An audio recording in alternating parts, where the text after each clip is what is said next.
News at 4 begins now. Good afternoon, everyone. Thanks for joining us on KREM 2 News First at 4. I'm Tom Sherry. Welcome, everyone. I'm Whitney Ward.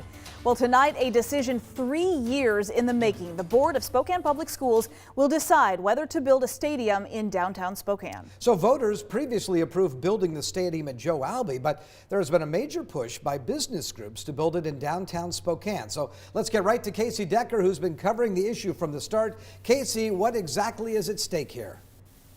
Well, a lot, guys. Spokane Mayor Nadine Woodward called this a once-in-a-generation 50-year decision for the city, and she's not wrong. Tonight, the 5 members of the school board will decide whether to continue with an ongoing project to replace Joe Albee Stadium at its original site in Northwest Spokane, or to scrap that project to build a stadium near the Spokane Arena. Like you said, this all started 3 years ago when voters approved a $500 million bond, including $31 million to replace Joe Albee. A city advisory vote suggested voters preferred the Northwest site, but in the years since, many have questioned that vote, saying it left out large portions of the school district and that many voters were simply confused. And this year, business leaders came back with a more detailed proposal, one that includes a commitment from a minor league soccer team to come to Spokane if the stadium gets built downtown.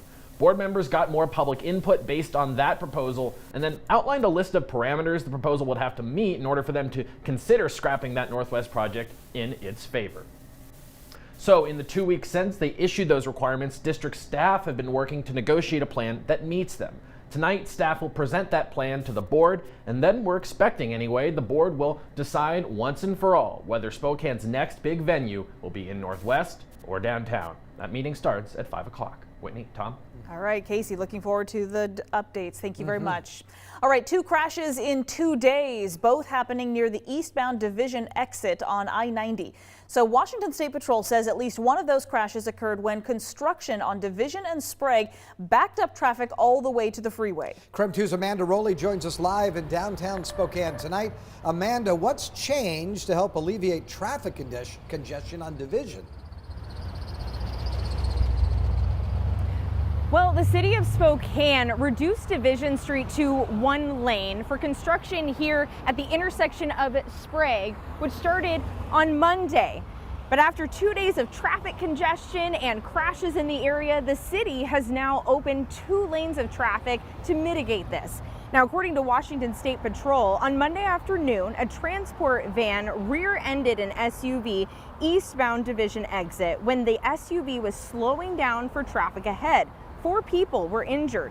This crash prompted WashDOT to temporarily close the Maple and Monroe Street on-ramps. Then yesterday afternoon, another crash blocked the Division Street exit on eastbound I-90 for about a half an hour. Today, Trooper Jeff 70 is reminding drivers we are in construction season. He says drivers ultimately have the responsibility to know what the traffic conditions are and to adjust their speed accordingly.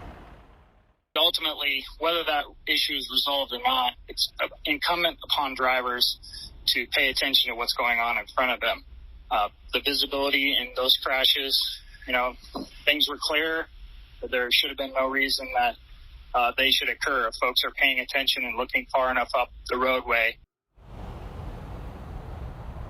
Now, Spokane Public Works Director Marlene Feist told me this afternoon, in addition to opening 2 lanes on Division, the city also worked on signal timing to help with traffic flow. Now, she says the good news is, though, the lane closures here on Division are only for a short duration and are expected to reopen by May 13th. Reporting in downtown Spokane tonight, Amanda Rowley, KREM 2 News. All right, Amanda, thank you very much. Well, no doubt, we know this has always been construction season, so we can definitely count on more construction projects probably in the near future. Absolutely. A lot of people driving around with the windows down today. I had my sunroof open. Yay. It was great. I had the top down on the little Miata. Here we go, ladies and gentlemen. Blue skies, sunshine out there. Take a look at the weather headlines. Very warm weather today. We got well into the 70s. We may get into, get this, the 80s tomorrow. It will be short-lived, though. We've got a cold cold front moving in on Friday, so look for thunderstorms and rain to develop Thursday night into Friday, and then we'll look for much cooler and windier weather over the weekend. There's a look at the current satellite and radar picture. Still clear skies across most of eastern Washington, but more clouds are on the way. Right now we're at 71 degrees, not much in the wind department. You can see that out of the east-southeast at 7 miles per hour, but a very comfortable evening. This is just unbelievable to me. We'll look for mostly cloudy skies tonight, low of 49.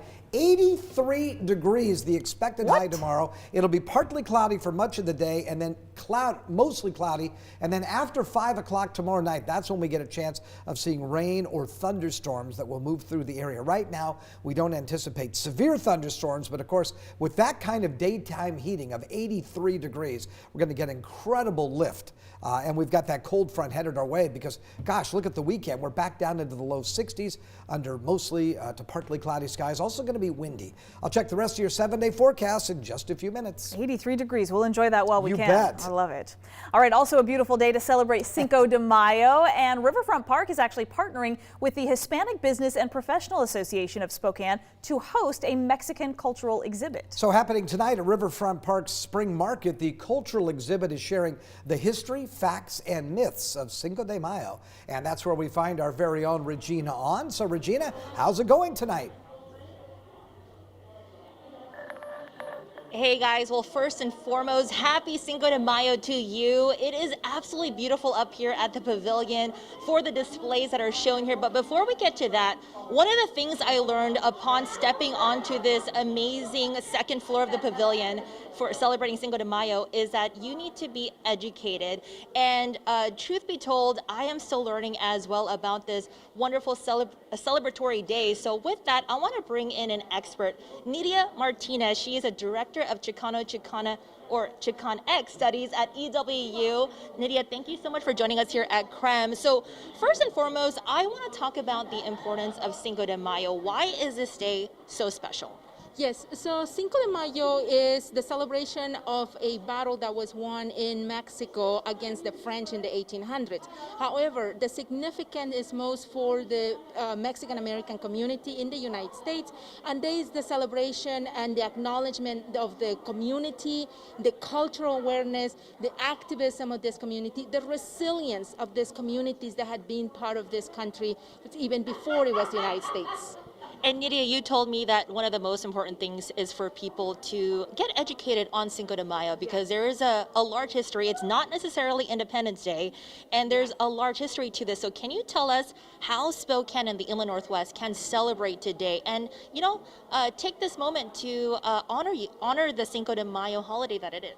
Yes, absolutely. So one of the, like you mentioned, the misconceptions about it is that it's about drinking, right? That is, which is a big problem with that. That is about the Independence Day, which is not.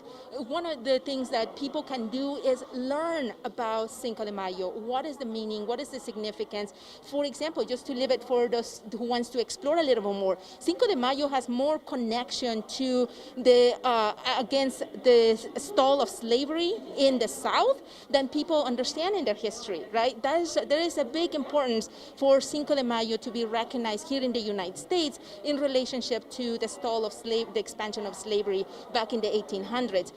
So that's some pieces that people can start exploring more and understanding the significance of Cinco de Mayo and the historical significance that it goes beyond the marketing of Cinco de Mayo as a problematic, right? Right. And Nidia, thank you so much for your time. And we're just going to take a quick second to look at the beautiful artwork here. And, you know, it is something that you want to consider, like Nidia was saying. Come out here. She will be here. We will be here to answer any questions that you might have with this rich history of Cinco de Mayo.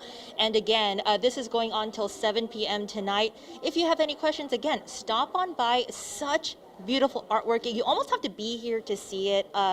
And For now, we will have more at 5 o'clock, but for now, I'll throw it back to you guys live here in Spokane. Regina On, back to you. Regina, thank you very much. An important reminder, of course, about Sure. what we're really acknowledging on this special bet. day. Also, by the way, today is National Day of Awareness for Missing and Murdered Indigenous Women and Girls. So you can see there the pavilion lighting up red. It will light up again red tonight to honor this day. Yeah, the Native American Alliance for Policy and Action is hosting a walk and a vigil to honor the victims tonight. It all takes place at 6 p.m. and it begins at the tribal gathering place and then ends at the U.S. Pavilion, where there will be a candlelight vigil. Always good to know these things happening in our community.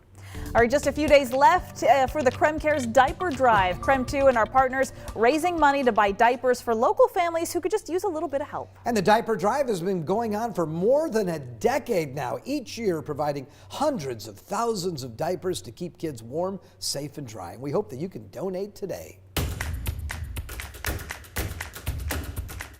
The impact that Diaper Drive has on our families and our community is so crucial. You know, it's almost as basic of a necessity as food when you think about taking care of children. If you don't have a building block like diapers to be able to be a good parent, it's really hard to go further than that.